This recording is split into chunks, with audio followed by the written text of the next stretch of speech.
Saludos fraternos. A continuación voy a hacer mi exposición acerca de los seguidores y los adversarios de Orígenes en el siglo III. Antes de hablar de sus adversarios y sus seguidores, pues es bueno también aclarar quién era Orígenes. Orígenes pues funda la escuela cristiana en Cesarea, donde enseñó la lógica, la cosmología, la historia natural y la teología.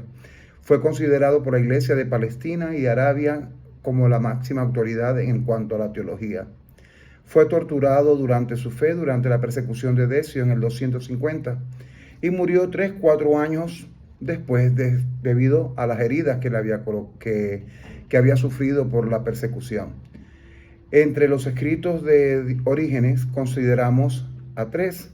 Son sobre los primeros principios, en donde expuso sistemáticamente los principios de la teología cristiana, y esto sirvió para convertirse en las bases de los escritos teológicos posteriores. El segundo escrito fue Contra Celsus, la obra más influyente de la apologética cristiana primitiva para la época, en la que defendió el cristianismo contra el filósofo pagano Celso, uno de sus principales críticos. Y la Exapla, la primera edición crítica de la Biblia hebrea, que contenía el texto hebreo original, así como 5 traducciones. Esto es una innovación porque tenía dentro de los mismos textos, todas escritos en columnas, una al lado de la otra. Y por supuesto, esto facilitaba su traducción y su interpretación. Y escribió muchas homilías que cubrían casi toda la Biblia, interpretando muchos pasajes como alegóricos. Ahora entrando en tema con respecto a quiénes fueron sus partidarios y sus detractores, pues tenemos dentro de sus partidarios a Dionisio de Alejandría. Fue uno de sus más célebres estudiantes. Sucedió a Heraclas en la escuela catequista de Alejandría. Ocupó la sede episcopal de Alejandría. Dionisio siguió las lecciones de Orígenes. Sin embargo, cuando él toma el episcopado, no vuelve a llamar a Orígenes, ni tampoco se preocupó por que lo acompañase dentro de su obra episcopal. De sus obras solo quedan pequeños fragmentos. Estamos hablando de Dionisio de Alejandría. Los pocos documentos que quedaron de Dionisio, pues quedaron conservados en manos de Eusebio, quien casi le dedicó el 7º de sus libros de la historia eclesiástica. San Gregorio el taumaturgo porque se le consideraba a San Gregorio una persona que hacía muchos milagros.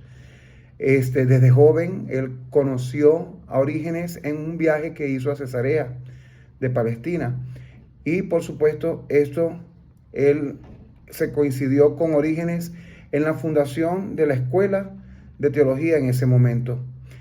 De Gregorio se conserva un discurso alabando los métodos de estudios de Orígenes que tenía para enseñar. Señalaba la preocupación de Orígenes no solamente para que fueran instruidos, sino también para que fueran estudiantes virtuosos. Gregorio no fue un escritor prolífero. Sin embargo, entre algunas de sus obras breves se pueden considerar el símbolo trinitario y la carta canónica de interés, que servía para las prácticas penitenciales de la época. Teníamos también entre los seguidores, teníamos a Filmariano de Cesarea, de Capadocia. Murió en el año 268, fue discípulo de Orígenes. Fue un prelado eminente de su época. Fue contemporáneo con Gregorio el taumaturgo y llegó a ser junto con él columna de la Iglesia Católica en Antioquía.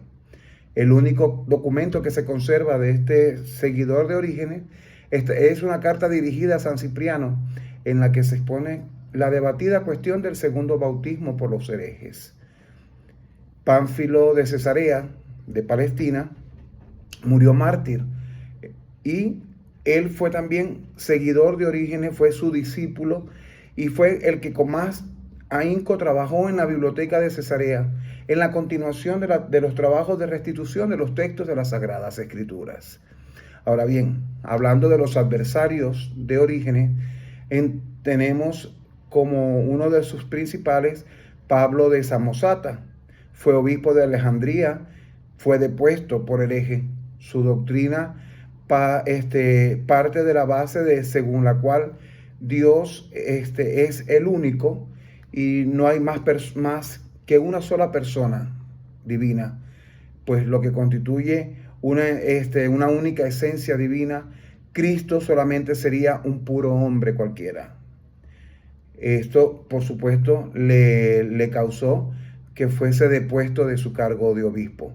Luciano de Antioquía murió mártir en el 312. No fue un elocuente pensador, sin embargo, funda una escuela para restituir las escrituras a maneras de Orígenes y Pánfilo, pero en clara oposición en cuanto a su interpretación. Recordemos que Orígenes trabajaba la interpretación de las escrituras de manera alegórica y hacía una exégesis basada, tomando y considerando la parte de la exégesis del estudio a profundidad de lo que quería decir las escrituras. Su base principal eran las sagradas escrituras. Luciano, por el contrario, él hace toda esta interpretación opuesta a lo que Orígenes y Pánfilo tenían en su interpretación. Como formó a muchos escritores con su método de exégesis, siguió también la doctrina de Pedro, pues también se le consideró en su tiempo que fallaba en cuanto a la parte teológica, y se le considera el precursor del arrianismo a Luciano de Antioquía. Y uno de los más fuertes adversarios de Orígenes fue Metodio, que murió mártir en el 311. Él fue completamente adversario a las doctrinas de Orígenes, tanto que escribió pues diálogos a manera de Platón, y sus escritos siempre estaban relacionados acerca de la virginidad, la resurrección con el mismo cuerpo, la no preexistencia de las almas, del libre albedrío y de la virtud de la templanza. Cabe destacar que con Metodio, pues el enfrentamiento a los estudios que Orígenes ya estaba siendo reconocido desde el ámbito teológico, pues él comienza a refutarlos. Estos son los adversarios más fuertes que tuvo Orígenes en cuanto a sus estudios teológicos, y por supuesto también sus seguidores, que la mayoría fueron sus discípulos, pero que le dieron continuidad a sus estudios. Muchísimas gracias, Fray Mario, para servirle. Que tengan una feliz tarde.